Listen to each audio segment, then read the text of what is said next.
后来乡亲啊，这个520特别角度，民调机构来公布着上新的民调，蔡总统的满意度7成外，创历史新高。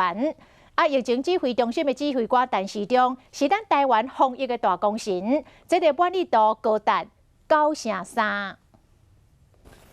总统蔡英文伫新型冠状病毒疫情爆发了后，甲行政院长苏贞昌分工合作，顾台湾人的健康，这个拍拼民众有看到最新的民调出来啊。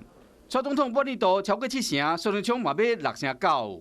这大概是台湾有史以来的总统在就任的时候满意度最高的。其实蔡总统目前是有个绝对的阻隔的自由度，因为他有一个超高的这个支持度。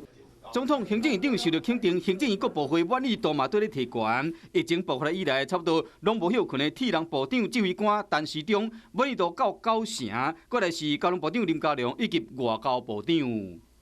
跟满意度比较相关的，大概都是跟防疫有相关的。越跟防疫的业务越直接相关的，它的满意度就越高。政府整体施政成绩真好，嘛，互这个民进党支持度提悬到4成。520了后要安怎维持，就看蔡总统安怎出招。